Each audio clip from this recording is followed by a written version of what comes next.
Mary Catherine Ham, Brian Wilson, Brian Neiman, today's newsmakers, and you. The Morning Majority, 630. WMAL. It is 8:37. A bit of news just crossing the wires here. Not unimportant news from the Associated Press. Employers added no net jobs in August, while the unemployment rate was unchanged at 9.1%. What better time to have Charlie Gasparino on the show?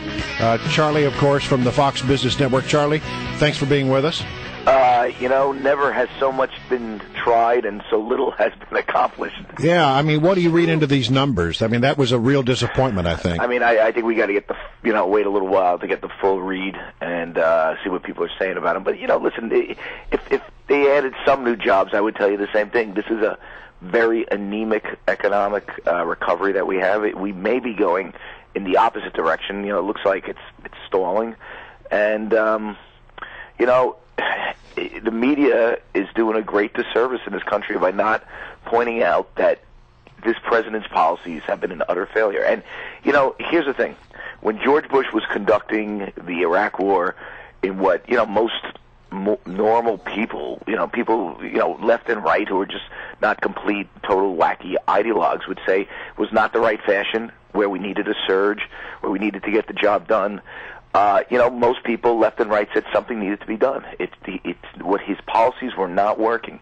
What's scary about the media in this is that they are so ideological driven, is that they won't just call it as it is. It's failing, and it's failing badly. And I'll tell you, if you look at the bank stocks lately, and I'm not saying you should look at stocks as a barometer of the economy. They've been going down. Right. And, one of the things, if you have a double-dip recession, you could potentially have another banking crisis because all these banks hold consumer loans. And when people are unemployed or unemployment goes up, those consumer loans default at a greater pace. And, forget about Warren Buffett putting money in Bank of America. His investment is going to go down. There's no doubt if Bank of America... implodes. But, and yet, we're going to see more of the same if what we're hearing about the president's speech is right. Absolutely. And, stimulus, he tried it once. It didn't work. Now, Paul Krugman would say, economists on the left would say he should have done it 3 times better. Arianna Huffington made a very good point. I was on this week with Christiane Amanpour about a month ago. She made a good point that, the president probably even, whether you like the stimulus package or not, which was spending money to create jobs, it was so poorly administered that it didn't create any shovel-ready jobs that he promised. Any way you look at it, he didn't do the right thing. Right. Now, there's news out this morning as well that there's an investigation, and really they're going hard after the banks for mortgage-backed securities that may have been fraudulent. And listen, if they were, I'm all for investigating that, but I'm just wondering if now is the time to be doing this. Yeah, I mean, at some point, these attorney generals have to, and the SEC have to, lay off these guys. There's just 2 ways of looking at this. I will say this as someone who covered the financial crisis.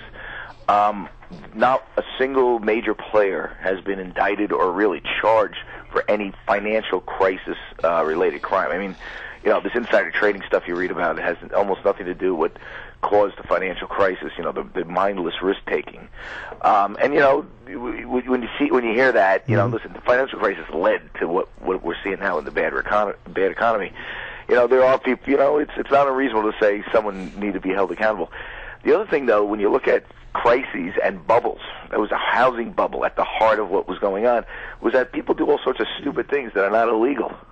Right. And, your quest to put someone in jail, you might be going the wrong way because bubbles are caused by, well, who was the great economist who said this? Irrational exuberance, right, rather than fraud. Alan Greenspan.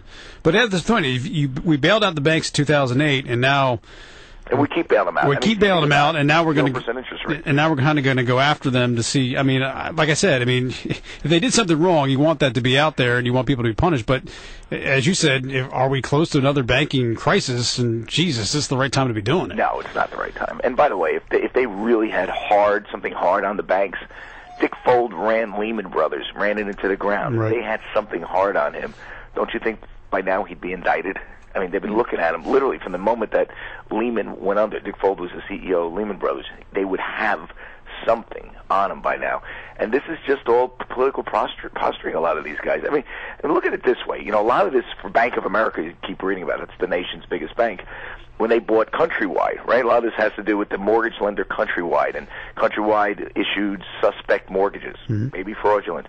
But, you know, when Bank of America bought Countrywide, the government thought it was a great thing. Absolutely. Because they were, like, assuming this sort of beat-up company, and Bank of America was going to change things. And for doing that, they not only accepted the legal liabilities of those loans in a civil court, potentially criminal liabilities from all these attorney generals. And I think at some point they just said, stop. Question. So the jobs numbers from last month were, of course, revised downward, as they have been last couple of months, went from 117,000 to 85,000. Presumably, the zero we got today may be revised downward. What does this mean about the direction, the trajectory we're on? Remember, you can have like high unemployment and have and still be growing. Still be growing. I mean, U.S. companies are, unlike the government, very sophisticated when it comes to this stuff. They diversify overseas, which they've done. They play in a global marketplace where they go after markets that are growing, like in China and India and Brazil. Believe it or not, Brazil's a growing market right now. So they can make money, and they cut. But at some point, you know, you can't cut. You just can't keep cutting. And by the way, there is a slowdown in Europe going on, which will have a contagion to other places. So, you know, you really want to be growing. The U.S. needs to grow to even keep these companies making money at some point. It'll catch up. But, you know, I'm laying out the scenario of a jobless recovery. And, you know, the president's going to try to use this for this, you know, for this infrastructure bank, which I'm telling you, listen, my dad was a construction worker. If you want to build roads and bridges, you employ 3 types of people. Okay? You don't employ every single type of construction worker. Right. And it doesn't necessarily spark the broad demand for services. I mean, that's what you'll say. You know, Keynesians will say, you build a road, you put people to work, the guy who's working will, you know, buy a sandwich or buy a car, right? It doesn't really work that way, and it never really has. I mean, the works projects of Franklin Roosevelt, I mean, do they work? Marginally, but do they get us out of the Great Depression? No. Hey, Charlie, we only have a couple of seconds left. I did want to ask you about, because you've been talking with Bernie Madoff. How did that come about? They're emailing. How did that come about? And he's claiming that he's a victim in all of this now? Well, as a matter of fact, about 10 minutes ago, I just checked my emails. He emailed me again. Really? Yeah. You know, I wrote him. I wanted an interview with him. I had a feeling he was playing me a little bit, you know, playing me to get me excited by saying there's others involved. And, you know, in the course of that, I was, you know, I do what every reporter does. I interview people. And I interviewed him on email. He called me up a couple of times. And then he backed out of our face-to-face, and I realized I had such rich material from his emails. I wrote a story. And, yes, he, you know, if you read his stuff, he's talking victimology, and it's, you know, it's on foxbusiness.com. I wrote another story recently where, you know, he didn't like my first take on him, so he emailed me back another couple lengthy emails where he called me a hatchet man, and it's kind of funny being called a hatchet man by Bernie Madoff of all people. Yeah. All right, we'll check it out online. We appreciate your time as always. Thanks, Charlie.